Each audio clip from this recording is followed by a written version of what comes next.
नमस्कार, मी साया नवलकर तुम्हा सर्वांचे खट्टा मिठ्ठा परिवारातर्फे स्वच्छंदी स्वागत करत आहे।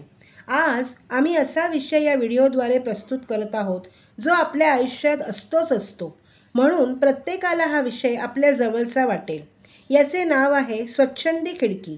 ही स्वच्छंदी खिडकी तुम्हाला नक्कीच आवडेल। ती तुम्ही लाईक करा, शेअर करा आणि तुमचे कमेंट्स आम्हाला जरूर कळवा आणि आमचे हे चॅनल तुम्ही नक्की सबस्क्राइब करा म्हणजे आमचे पुढील व्हिडिओज तुम्ही पाहू शकाल। धन्यवाद। स्वच्छंदी खिड़की। मेरे सामने वाले खिड़की में एक चांद का टुकड़ा रहता है। शाम ढले खिड़की तले सुम सीटी बजाना छोड़ दो।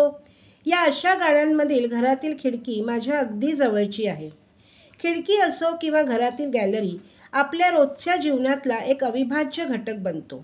सकाळी सूर्यप्रकाश देते ती ही खिडकी, पावसाळ्यात पावसाचा शिरकाव जेथून हळूच घरात येतो ती ही खिडकी, दिवसभर घरात हवा खेळकर राहण्याचे ठिकाण म्हणजेच ही खिडकी, ऊर्जात्मक वातावरण घरभर पसरवते ती ही खिडकी। भले माझ्या या घरातल्या खिडकीच्या समोर म्हणजे हॉलमधल्या खिडकीसमोर हिरवळ नाही, अथांग समुद्र नाही, गार्डन नाही, मोठमोठाले टॉवर दिसत नाही, परंतु खिडकी समोरच्या बिल्डिंगमधील खिडकीमधील माणसे मात्र आपली वाटतात।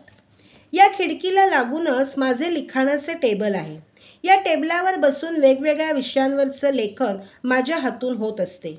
माझ्या खट्टा मिठ्ठा या यूट्यूब चॅनलवरचे कथाकथनाचे व्हिडिओ शूटिंग येथूनच रेकॉर्ड होतात। खिडकीच्या जवळच कॉम्प्युटर टेबल आहे। हेही माझे कार्यक्षेत्र आणि तेथे लावलेले मागील घडामोडीचे अनेक फोटोज आणि त्यातील गत आठवणी मला माझे समाजकार्य करण्यास पुन्हा पुन्हा प्रवृत्त करतात। खिडकीला लागूनच असलेल्या भिंतीवर माझ्या शिवानीने केलेले ग्लास पेंटिंग आणि त्या शेजारीच असलेले माझी गुरुवर्य सखी वंदना काकी नवलकर यांनी लिहिलेले शुभेच्छा पत्र फ्रेम करून लावले आहे।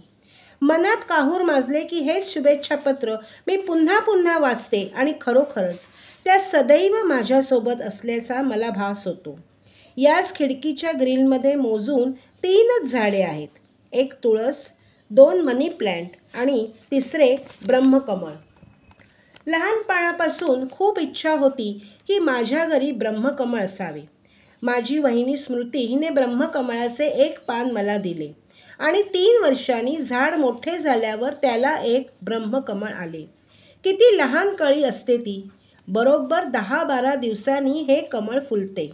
रात्री 8 वाजल्यापासून कमळ उमलायला सुरुवात होते आणि बरोबर रात्री 12 वाजेपर्यंत फूल उमलण्याची प्रक्रिया पूर्ण होते।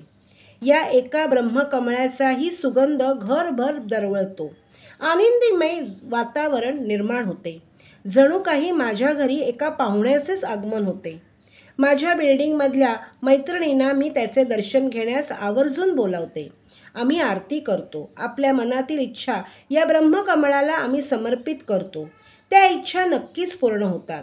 ब्रह्मकमळ बहुतेक आषाढ श्रावण मार्गशीर्ष महिन्यात उमलते। पावसाचे पाणी या पानांवर पडल्यावर हे कमळ येते असे मला नेहमी वाटते। वर्षातून एकदा तरी हे ब्रह्मकमळ यावे ही आम्हा सर्वांची इच्छा असते। साक्षात ब्रह्मदेवाकडून आलेले हे ब्रह्मकमळ, यात शंकराची पिंडही दिसते। आणखी एक, या ब्रह्मकमळाला घातलेले निर्माल्याचे पाणी रोज सकाळी कबुतरांची जोडी प्यायला येते हे विशेष।